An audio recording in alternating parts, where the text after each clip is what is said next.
Friends, நம்ம இது வரைக்கும் வந்துட்டு மென்னு ஹவர்ஸ் டேஸ் வச்சு சம்ஸ் பார்த்தாச்சு. இப்போ நம்ம என்ன கேட்டகரியில் இருக்கோன்னா, ஒருவேளை மென்னு ஹவர்ஸ் டேஸ் கூட வந்துட்டு ஒர்க்கும் சேர்த்து கொடுத்துருந்தானே எப்படி சால்வ் பண்ணுறதுன்னு சொல்லிட்டு ஓகேங்களா. இப்போ சம் கொடுத்துருக்காங்க பாருங்கள். என்ன சம்னு பார்த்தீங்கன்னா, 10 men can produce 20 toys in 3 days by working 12 hours per day. Then in how many days will 24 men will produce 32 toys? Now they are working only 4 hours per day. Okay, meaning என்னென்னா, ஸ்டார்டிங்கில் 10 members இருக்காங்க. அவங்களால வந்துட்டு ஒரு நாளைக்கு 12 மணி நேரம் வேலை செஞ்சு 3 நாளில் 3 டேஸில் வந்துட்டு எவ்வளோ டாய்ஸ் ரெடி பண்ண முடியுதுன்னா 20 டாய்ஸ் ரெடி பண்ணுறாங்க. இப்போ என்ன கேட்டிருக்காங்கன்னா, நம்மகிட்ட வந்துட்டு இப்போ 24 men இருக்காங்க. அவங்க ஒருத்தருமே வந்துட்டு பர் டே 4 hours ஒர்க் பண்ணுறாங்க. அப்படின்னா 32 டாய்ஸ் ரெடி பண்ணுறதுக்கு வந்துட்டு எவ்வளோ டேஸ் எடுத்துக்குவாங்கன்னு கேட்டிருக்காங்க. ஓகேங்களா.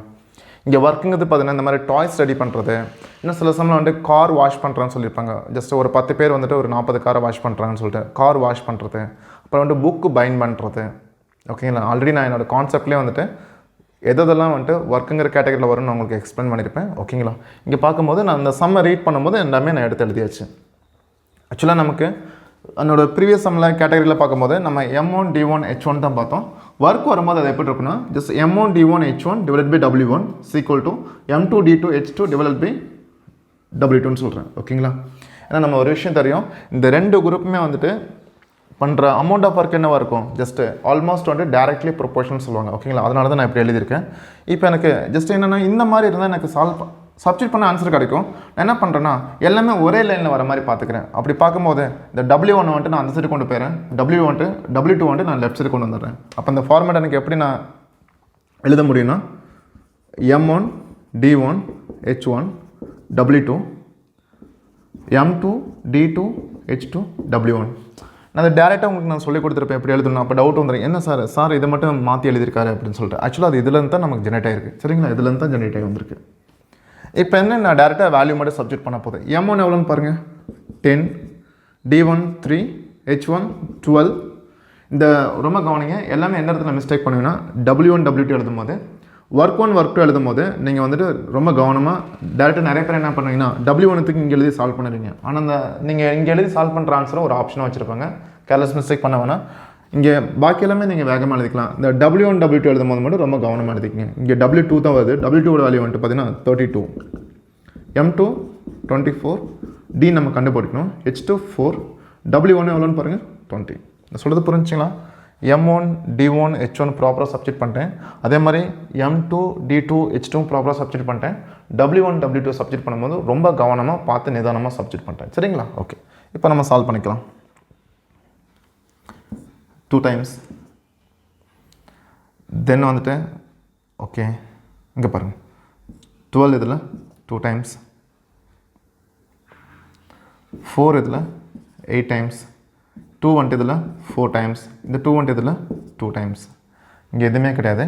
இந்த சைடில் வந்துட்டு 3 and 2 மட்டும் தான் இருக்குது. 3 2s are 6. பட் டியோட வேல்யூ ஒன்று இருக்கும். 6 டேஸில் இந்த ஒர்க் முடியும்னு சொல்லுவாங்க.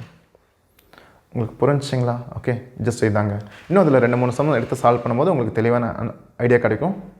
சாதாரண ஒரு விஷயம் தான், இதில் பெருசாக கஷ்டம் எதுவுமே கிடையாது. இந்த ஃபார்மேட் ஞாபகம் வச்சுங்க. சம்மை ரீட் பண்ணி ப்ராப்பராக எதை எங்கே சப்ஜெக்ட் பண்ணி கேன்சல் பண்ணிங்கன்னா உங்களுக்கு கடைசியில் என்ன நம்பர் கிடைக்குதோ அது உங்களோட ஆன்சராக இருக்கும். சரிங்களா. சம் என்னென்னு பார்த்தீங்க அப்படின்னா, 10 men can dig a well 40 meter deep in 18 days by working 9 hours per day.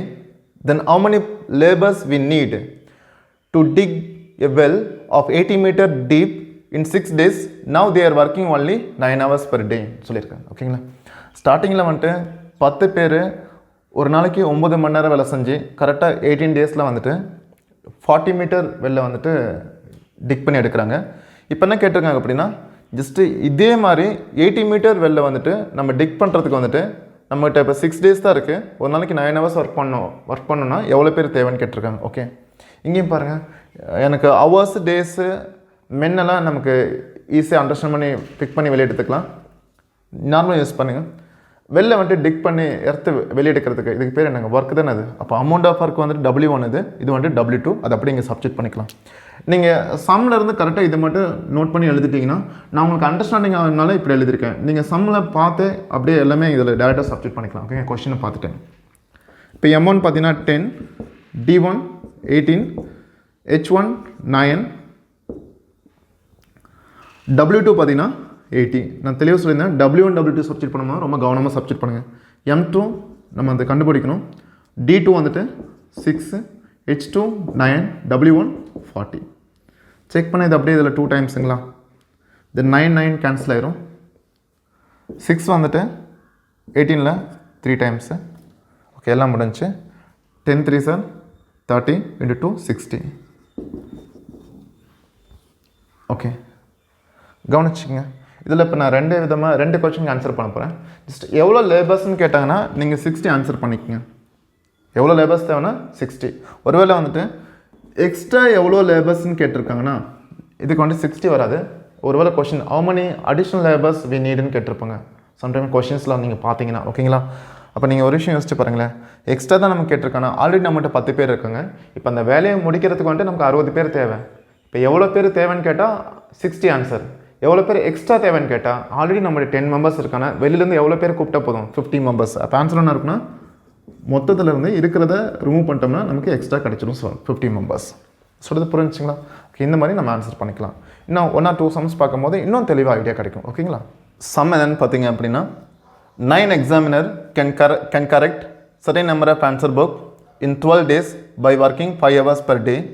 Then for how many hours a day should 4 examiner to correct twice the number of answer book in 30 days ன்னு கொடுத்துருக்காங்க. ஓகேங்களா? ஸ்டார்டிங்கில் இந்த exam paper correction பண்ணுறவங்க 9 members இருக்காங்க. அவங்க ஸ்டார்டிங்கில் எவ்வளோ கரெக்ஷன் பண்ணாங்க தெரியல, எவ்வளோ நம்பர் ஆஃப் குவான்டிட்டி கரெக்ஷன் பண்ணாங்க தெரியல.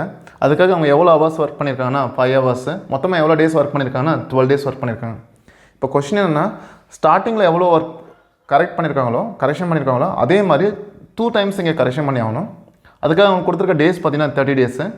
எவ்வளோ பேர் இருக்காங்கன்னா 4 members இருக்காங்க. இப்போ அவங்களுக்கான எவ்வளோ ஹவர்ஸ் ஒர்க் பண்ணால் இது கரெக்டாக முடியும்னு கேட்டிருக்காங்க. ஓகேங்களா? நான் இங்கே 2 விஷயம் பார்த்தீங்கன்னா, செகண்ட் பார்ட் ஹவர்ஸ் கேட்டிருக்காங்க. ஆனால் இது மிஸ் ஆகுது இல்லைங்களா? நீங்கள் அந்த சம்மில் தெளிவாக பாருங்களேன்.